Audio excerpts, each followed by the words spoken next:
welcome to the Entrepreneurs Inner Game podcast. As entrepreneurs, we all have to market, don't we? And today, I'm very happy to welcome a marketing expert. Adam King is the captain at Think Like a Fish. He is passionate about helping professional service businesses to build their own client-catching ecosystem that frees up their time, generates qualified prospects, and increases sales without having to spend a penny on advertising. That sounds too good to be true, doesn't it? And we're going to find out exactly how Adam does that. Adam, welcome to the Entrepreneurs Inner Game podcast. It's such a pleasure to have you here. Well, thank you, Nina, for having me on. It's a pleasure. Brilliant. And I'm so looking forward to finding out your inner game that's brought you the success you've had up to date. But also, I'm sure we're going to be touching on marketing as well, because it's an all-consuming topic for entrepreneurs. So first, I'd love to know, how did you get to where you are now? What's your mindset, your inner game that's enabled you to build such a successful business? Well, I think part of it is I grew up, my dad ran his own business. So I saw, for 30 odd years, he ran his own business, and I saw what that entailed, what he did, the sort of putting in the effort, doing all of that sort of stuff that is required to, be an entrepreneur. And maybe that sort of sowed the seeds. I always wanted to run my own business. I always wanted to have my own things. And maybe the sort of seeds of it started when, my first ever business, I guess, was, it's finding a starving crowd, right? So I used to live on the back of a golf course. So me and my friends used to go around hunting and finding all the golf balls and then selling them back to the golfers. Very lucrative. Like 20, 30p a ball. And that was fantastic. I remember at the time, it paid for my Super Nintendo. It paid for, it was brilliant. But, that's sort of, realizing that you could actually literally create your own money from nothing, and, very different to pocket money that you used to make. But I think that sort of set me on the path of thinking about how that sort of thing could work. And I didn't realize at the time that was where I was going. And I guess from the inner game part of it, that got squashed a bit. We go through school, we go through university, we get told we have to go and get a job, we have to do, and that's the sort of path I took. I went into corporate world. I fell into marketing. It wasn't something that I went into knowingly, but actually over time, I started really enjoying it. You understand that it's really about people, about their mind, their inner game, and it's about being able to put yourself in their shoes and find a way to communicate effectively that actually helps them get to where they want to go, and having the right product or service that actually serves that purpose. As I say, you've got to be able to think like the fish, not the fisherman. You cannot go out and catch a fish with chocolate cake. They don't like it. So you have to know what the right bait is in order to, first of all, get them interested, get them on the hook, but have the right equipment, have the right messaging that actually speaks in a way that they understand, the language that they use. In order for you to actually be able to stand out and be able to do the things that you want to be able to do with your business. Because it's not just all about making money. It's not all about revenue. Yes, you've got to pay your bills, but I think for me, that's where the inner game has come into play with me. Because that's how I started. I thought marketing was all about running campaigns, just chucking stuff out that was all about, right, okay, buy something from me now, buy something from me now. And it was only when I really sort of took a step back and really understood that marketing is about people that everything started to change. And that's when I think, from my perspective, that desire of wanting to go back out on my own started to come out. So I started to Think Like a Fish was a blog.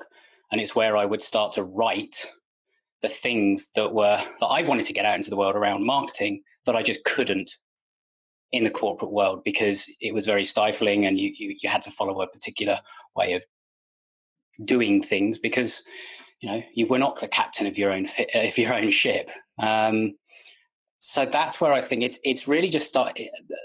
To answer your question, I think it's more around the inner game for me was about actually coming to understand what was important to me, and then how I could translate that into value for other people. And that's allowed me to get to where I am today, I think. Fantastic. I love it.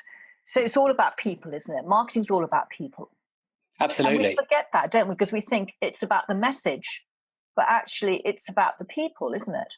Well, absolutely. And you know, we're bombarded with marketing every single day. There's so much going around. It's like, you know, overwhelming at times.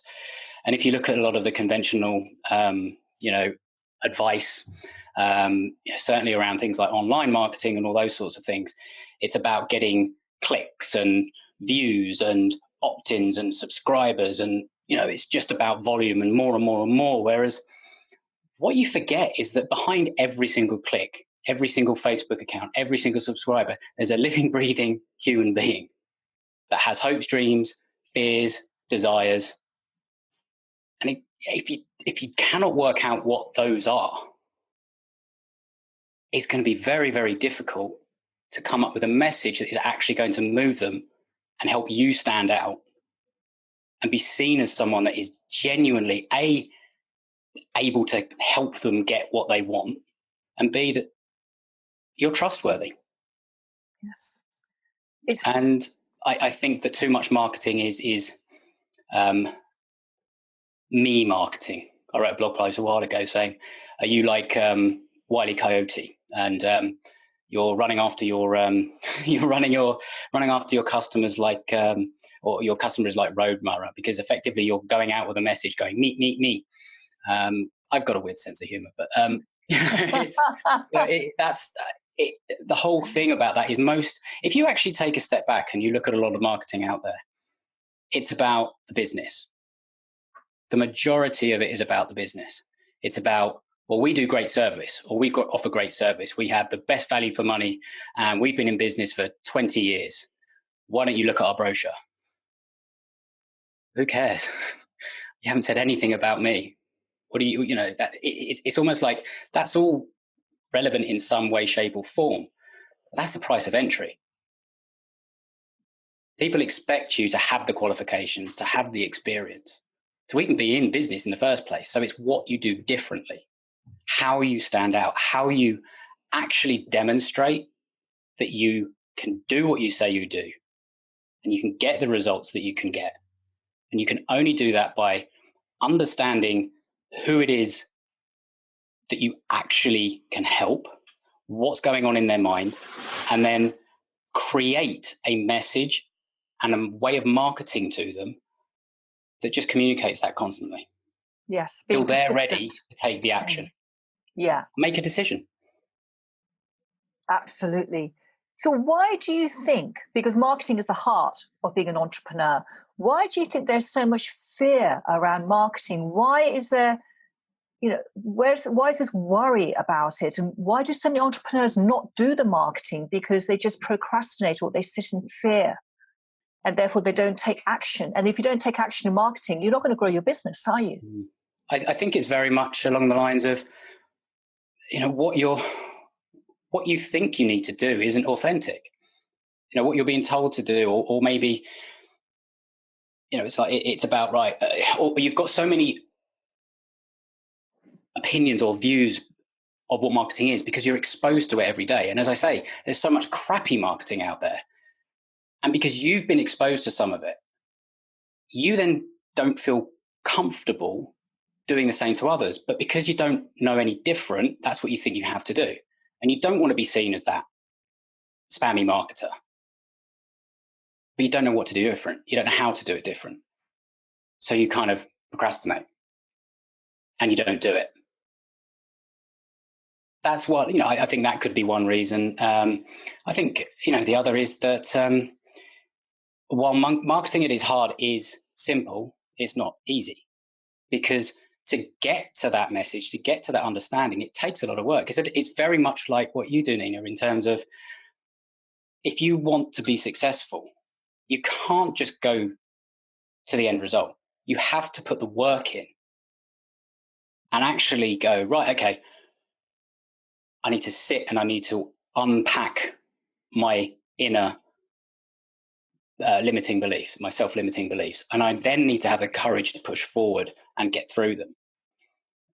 Similar to the way you market, in that you've got to really want to understand and get into the mind of your customer and genuinely want to help them.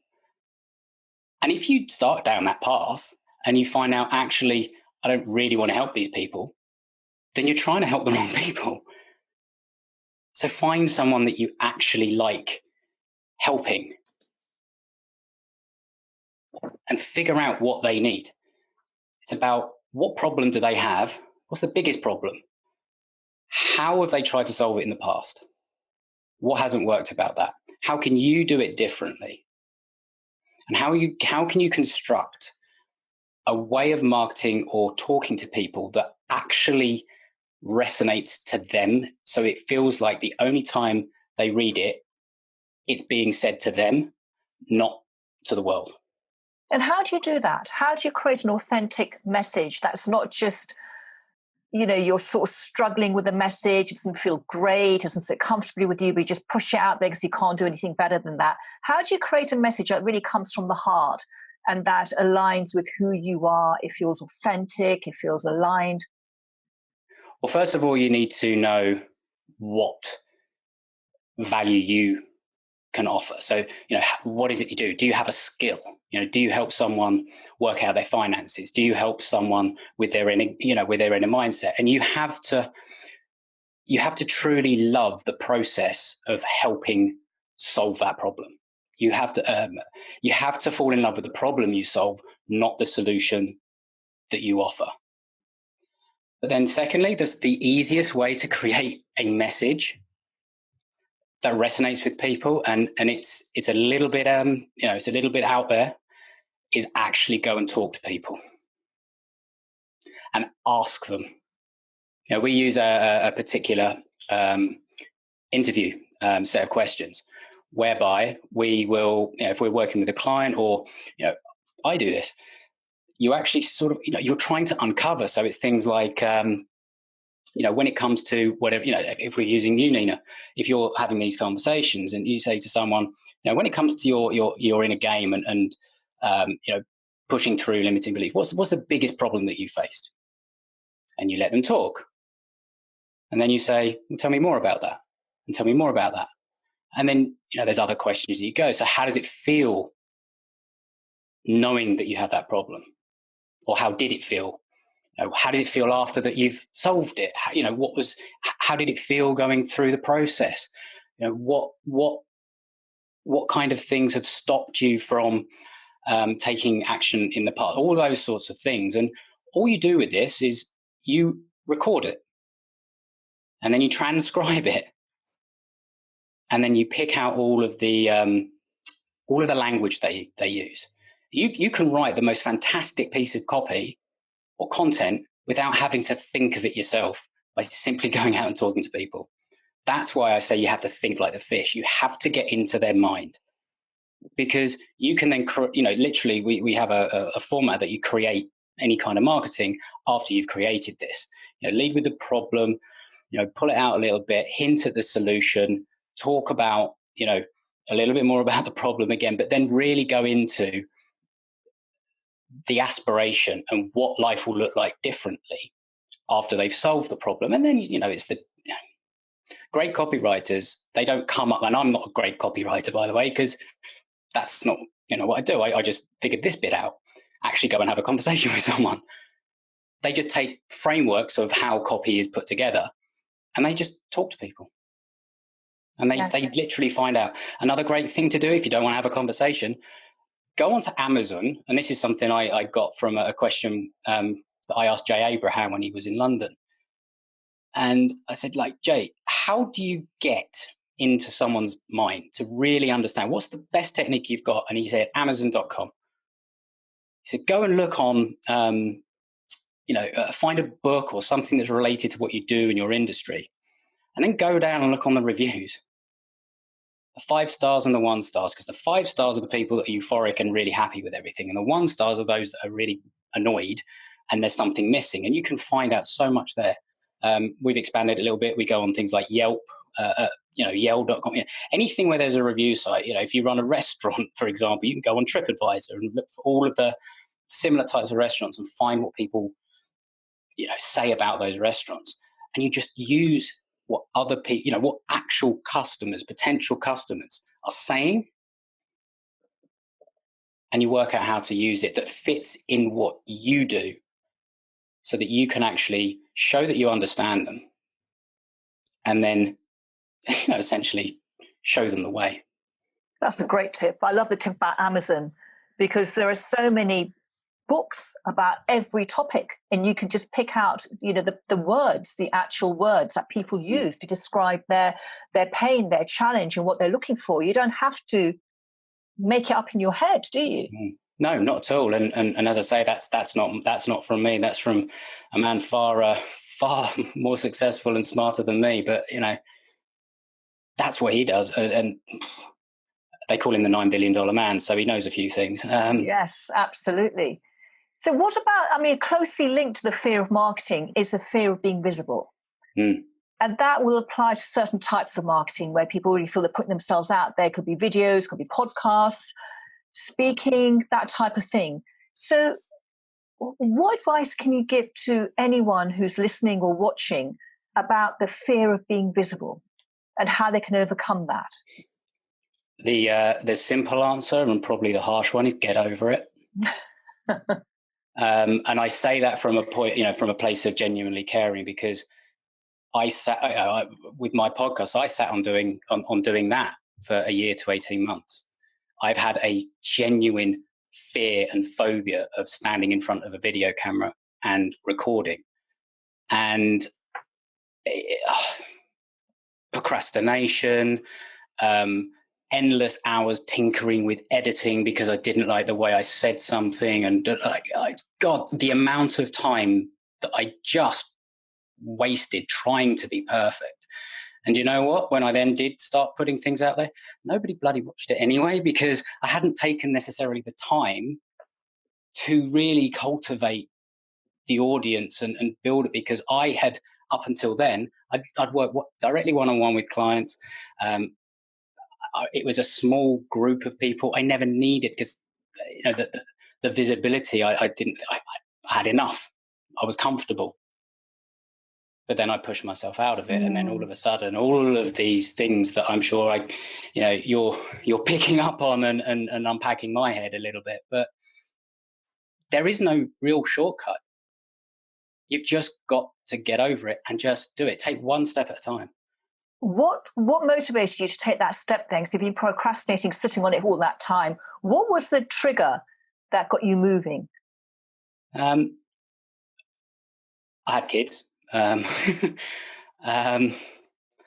have the privilege of working from home, and I'm recording this in what my friends lovingly describe as the fancy shed. So it's a pre-built, purpose-built office which we have in the garden, and I get to look back out into the house and see my 3-year-old running around the garden, and my 12-week-old isn't quite old enough to run around the garden, but I get to see them, and that comes with its challenges as well as its benefits. But I realized that when I was doing it very one-on-one, it was so intensive, and I come in exhausted and all of those sorts of things. And I just thought, I don't want to be that parent that isn't there.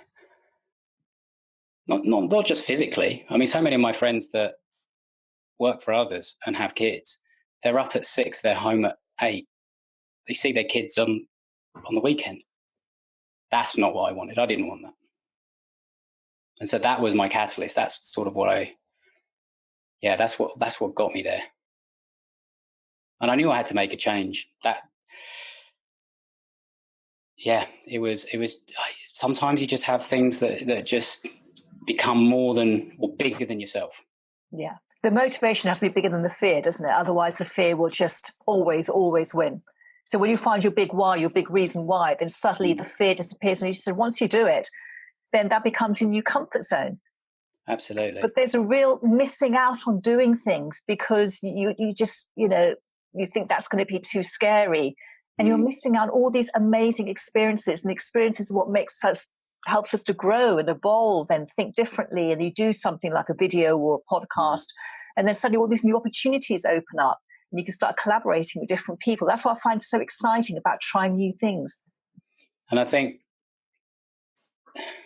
if I'm completely honest with you, Nina, that's the edited version. And the reason why, yes, that's a big part of it. But actually, it's not something I generally talk about.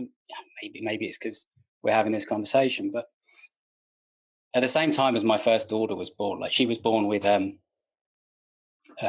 she needed surgery.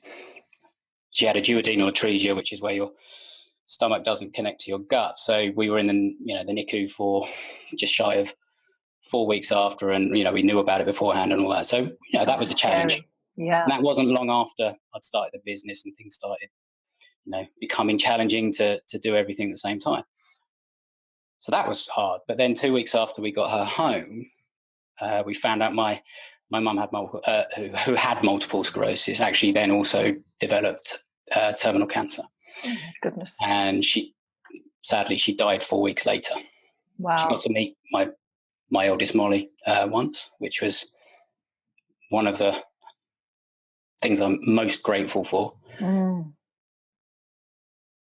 But yeah, me and my brother got my mum home, and for 8 days she hung on, and I watched her drift away for those 8 days. And after you see something like that, and I'm not saying everyone that needs to, go through that kind of experience, but it's maybe the best thing I can share with everyone as a result is that you never know what tomorrow is. Yeah. Just effing do it. Get over it, because you're going to be dust at some point. Yeah, yeah. And the fear of not doing it is just a made-up story, isn't it? It's just the fear of doing it is just a made-up story, and the consequence of not doing it could be huge. And it's just having that playful attitude, isn't it, to your business, where you just enjoy what you do. So, Adam, how can our listeners and our viewers, how can they find out more about you and your work? Well, there's the obvious places. There's a website, thinklikeafish.co.uk. Connect with me on LinkedIn. Look for Adam King, Think Like a Fish. But also, there's a masterclass that I have recently recorded. And what I will do is I'll set up a special link for you, Nina. So that will be www.thinklikeafish.co.uk/Nina. Fantastic. And that basically walks everybody through how I use, or how to build a client catching ecosystem for their own business, which does all the lovely things you said in my introduction. Helps them regularly attract and catch clients without spending a penny on advertising. And it takes you through the entire sort of way of how we do that. I love the sound of that. I'd encourage everyone to go over and look at Adam's stuff, because I know that, you are an authentic marketer. And I think that's, not everyone out there is. And if you really want to learn how to, as Adam says, catch more clients without having to spend money on advertising, then, head over and check out his stuff for sure. Thank you so much for being here. It's been such a pleasure talking to you about this, because I know marketing it can be a really, difficult, fearful subject for so many people. And talking about it, I hope has helped, everyone who's been watching and listening to think, okay, I can have a go. I can do something a bit different, come out of my comfort zone. And for everyone who has been watching and been with us, thank you so much for joining us. Until next time, bye-bye for now.